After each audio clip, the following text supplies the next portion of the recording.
So you've decided that podcasting wasn't for you at some point in the past, but lo and behold, the podcasting gold rush is upon us, and maybe you want to revitalize that old show and bring it back from the dead. But how do you do that? What's the best way of maxing out on that impact? That is what we're going to discuss here on the Podcast Accelerator today. I am, of course, Mark Asquith, that British podcast guy and CEO and co-founder of Rebel Base Media, the British technology company that makes podcasting goodness, that includes podcast websites, Productivity, the Podcast Success Academy, and the wonderful podcast hosting, analytics and marketing platform Captivate.fm, where you can host and just grow multiple podcasts at your leisure, to your heart's content, just for one single cost. So please go and check Captivate out for free at Captivate.fm.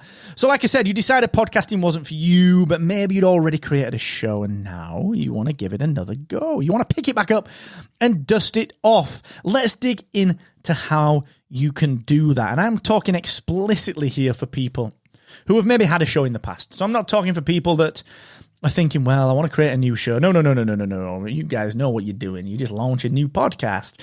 What I'm talking about here is when you have a show already that's already in Apple Podcasts, maybe already in Spotify, hasn't been published to for a little while, and you want to just bounce that back. How do you do it? Well, let's dig in a second. But before I do that, of course, I want to shout out to the wonderful team at AWeber for helping me with my email marketing. Now, I know it's very easy to kind of, especially if you listen to the show very often, to just kind of mock the fact that, you know, we keep repeating this. It's very easy when you got a sponsor on the show to just get a little bit kind of tired of hearing the same thing. But I truly believe that there are so many podcasters that don't know the power of email marketing. And you've only got to look at any business, doesn't matter who you are, whether you're a service business, whether you're a SaaS business, whether you are Volvo or Mercedes, doesn't matter. Every business on the planet that does effective email marketing, and you as a podcaster, you need to jump in on that, all right? And AWeber makes it very easy, specifically for podcasters. They've got a big focus on helping people like you and me to build that email list and to engage the listeners via email. So please go and check it out for 30 days free at markasquith.com/AWeber. So you've killed your show. Oh dear.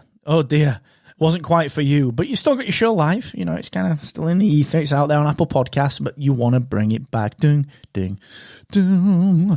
You want to bring it back from the brink. How do you do that? Well, you know, I mean, obviously you could just start recording. You know, find out where your podcast's hosted, hopefully on Captivate.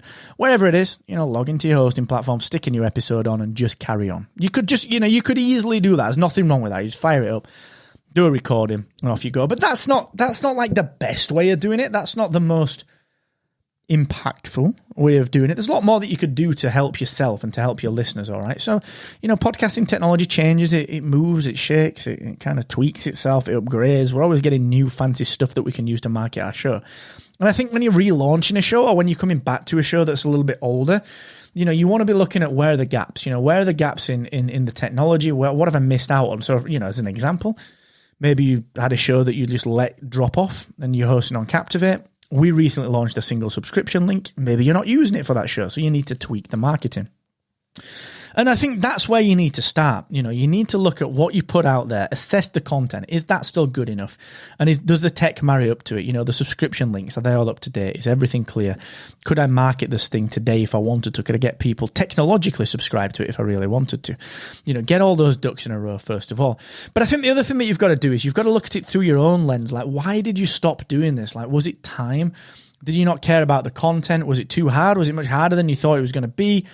And you've got to devise, a revised format that will help you to continue to podcast. Because, you know, I mean, we all do it, don't we? Have like fads where you think, do you know what, I'm going to start blogging again. And then you do one blog post, you can't be asked. And, you know, podcasting's the same sort of thing. You might, you know, one Friday have a few beers and think, you know, this is brilliant. I'm going to get my podcast back off the ground.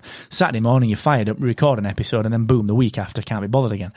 And that is, you know, it's not uncommon for that to happen.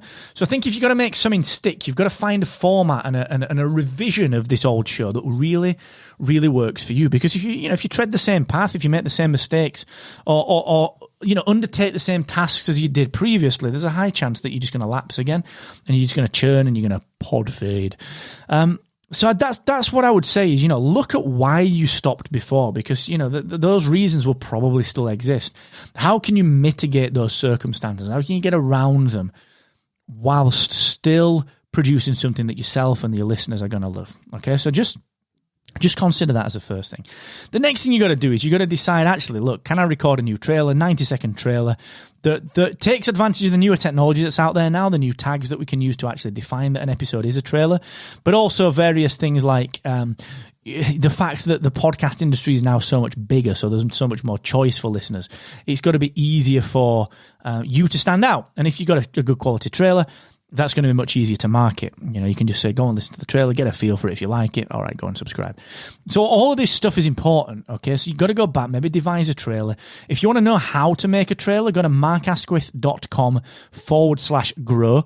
Download the 9 unconventional ways to grow your podcast in 5 minutes a day. And look at the back. There's a little tip on the trailer format that you can steal, which is something that I put together for my own shows, and you can just borrow that if you like the format of it. So that's markasquith.com/grow. Go and steal that one. Then what you got to do is you got to think marketing. Now go and listen to, we talked about pre-marketing, which is episode 104 of the Podcast Accelerator. So in your podcast app now, scroll back down the feed, 6 or 7 episodes, and go and listen to episode 104, because you, as someone relaunching a lapsed show, pre-marketing, telling everyone when and where you're launching and where you're relaunching is paramount. You need that. It is absolutely vital. You have to build a relaunch marketing campaign. Send it to your email list. Get it blasted out on Twitter. Create some graphics for it. Make sure that your friends and your family know about it. The people that gave you comments in the past about your podcast, make sure they know about it. Tell everyone that your show is relaunching. Tell them when it's relaunching and where they can expect to find it. That is really, really important. You've got to create these pre-marketing angles. And then when you do relaunch, just keep telling people. Just keep on telling people. This episode is in a response, actually, to a question that came up, and I wanted to address it directly, because I know that's not anything super detailed, but no one was telling people that. No one was telling anyone those answers. No one was giving them that top-level answer. So I know that's not in-depth, like, okay, day 1, do this, day 2, do this, hour 3, do this, hour 4, do that, make this link, do this. I know it's not that tactical, but what I'm trying to do here is give you a framework, all right? I'm trying to give you just a series of bullets that if you tick them and you fulfill them and you match them to your community and to your peeps, that you are going to have more success than if you didn't do them when it comes to relaunching a dead show, all right? So like I said, this is in response to a question that came up. It was a direct response, and I just, I'm very grateful that people ask these questions, so thank you so much. If it helps, let me know. Drop me a line on Twitter at Mr. Asquith. That tends to be where I have most of my conversations at the minute, at Mr. Asquith. Let me know what you feel. Give this a share if you found it useful. Let people know. But like I said, this is a framework, okay? So don't worry about doing things the same as everyone else. A lot of podcasting advice is more about frameworks. So just take heed of that. If you are relaunching the show, if you're wondering, actually, this is not for now. This advice isn't going out anyway. It's not disappearing, so you can get that later. Bookmark this episode, come back to it later when you are ready to relaunch. And thank you for tuning in. I appreciate you a heck of a lot for tuning in every single time I put an episode out. You know who you are. You email me, you get me on social. I appreciate it. I always wake up to several emails every time I release an episode, so thank you so very much for doing that. You know who you are. I appreciate you a heck of a lot. So have a great time. Enjoy yourself, whatever you're doing today, the rest of the day. Like I said, I do appreciate you. Have a wonderful rest of the day. Stay safe, stay cool, enjoy it, and never forget, the more you expect from yourself, the more you will excel.